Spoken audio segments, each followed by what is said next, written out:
Yo, what up, Street Talks? There, Kim. All right, the thought. This is just like a marketing masterclass 101 via Eric Kim. So, this is what I will assert. There's like a quadrillion photographers who are way better than me, but I would say that I am the best marketer, photographer in the world, and that's actually, I think, why I've been able to succeed so well in today's brave new world. So this is this is where people kind of get suckered. They think, oh, you know, if I just be a great photographer, you know, build it and they come. This notion is totally false. If you really want to succeed in the world, you have to kind of understand human psychology and realize that most people don't really follow morals and ideals and stuff like that. You know, people are very visual. People believe in, you know, like, I would actually say the only reason why I'm actually quite good at marketing is because marketing is very, very effective on me. And so, you know, if you really want to be less suckered by marketing, the best strategy is don't let yourself be suckered by it. So ways that I try not to, you know, like, because I know my own personal, like, I would actually say the only reason why I consider myself pretty wise is because I don't fake and I don't front and pretend like I'm not. Like, I don't actually, I think actually in terms of like my intelligence or my smartness, whatever, I'm actually probably below average in terms of thinking. I have lots of logical flaws and I don't think so good. I have like, you know, low-key mild dyslexia, whatever. Maybe that's my superpower. And so often I say things out of order. And actually, in my experiences, I found that all of what people in society says is my weaknesses actually end up becoming my greatest strengths. Like, even, for example, I'm actually a pretty sensitive person. Like, I read mean things about me on the internet. You know, ain't nobody like that. That makes me sad because I'm like, yo, I'm just trying to help people, trying to empower people and stuff like that. Why is everyone making me feel so bad about myself? And so, like Nassim Taleb says this, well, you know, just because you bring the truth isn't gonna bring you the laurels, which means, in simple talk, most people are not grateful for anything. But, you know, that's not to make you kind of salty or spiteful. Actually, on the contrary, use it as an opportunity to kind of empower yourself. So ways that you could kind of stand apart. So in terms of aesthetics, like, you know, for example, if you're doing YouTube and stuff like that, have you noticed that everyone's videos kind of look the same?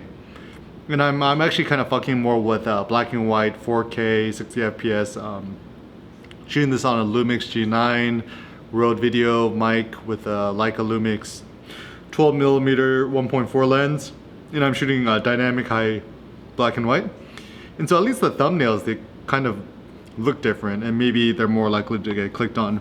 And I know for myself, I've actually been noticing this trend towards black and white photography more again. Like, you look at Apple and these other platforms. So maybe the future is actually going to be black and white. Is, you know, certainly black and white looks more artistic because it's not real.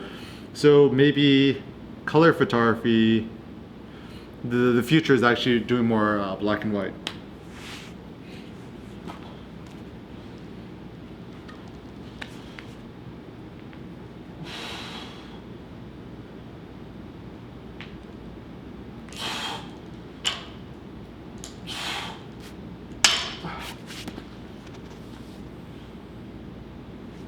And yeah, like, I think in today's world,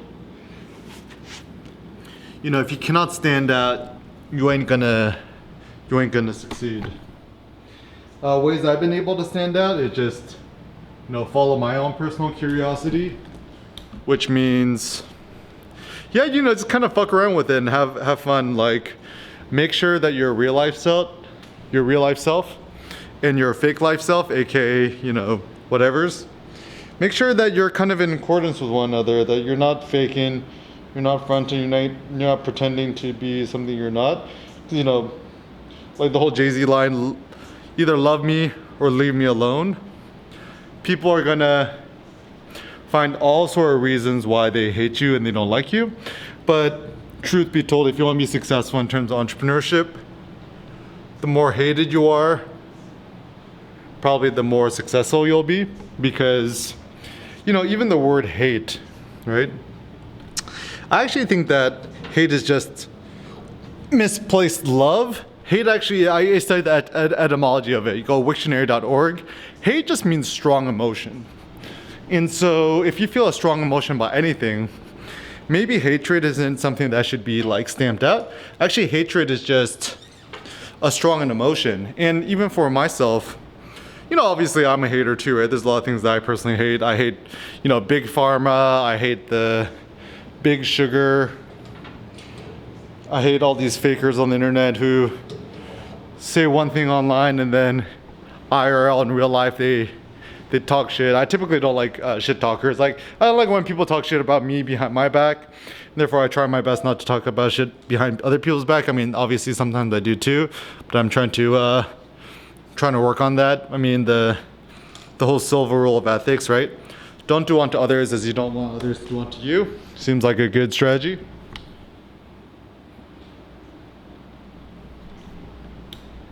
And yeah, so as a consequence, I think if you really want to stand out, I mean, cause like, you're already like different, you're already unique. Why do you need to pretend to be something that you're not? I think actually for me, the worst thing that one could do is to pretend something that one is not. Even my homeboy Sean McPherson says, you know, integrity of materials. If plastic pretends to be bamboo, that is despicable. Similarly speaking, that's why I don't like fake products of other fake stuff, because, you know, if you're gonna be plastic, don't fake in front, just assert that you're plastic. There needs to be integrity and purity and some sort of like honesty of materials. And same thing with honesty. You know I'm not perfect, ain't nobody perfect, but at least what I could control is my level of honesty. And so for me, success is just being more honest.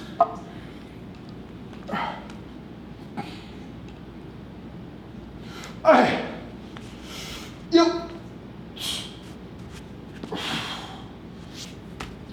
Come on.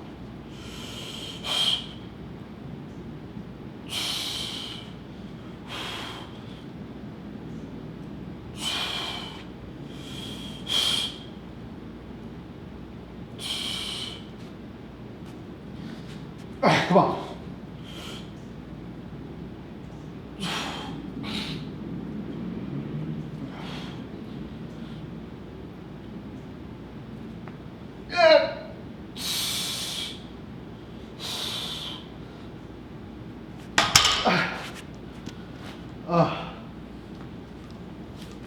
Seems like that last rep is where you grow. All right, so if you're curious about this setup, it's the floor press, right? Just put this in between my legs, put my hand here, 2 plates on each side. And, you know, certainly a lot of people prefer to have the bench. I actually think I prefer this setup.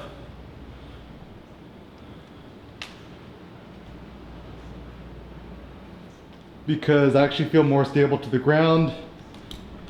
If I can't, and then the nice thing too, right? I don't like having a spotter. This is one thing I've always hated about bench, and I've always preferred hammer dumbbell presses, that, I don't know, I don't like to be dependent on others for a spot.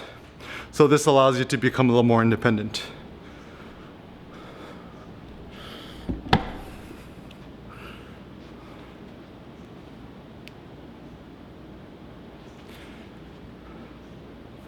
Never stop getting the gains.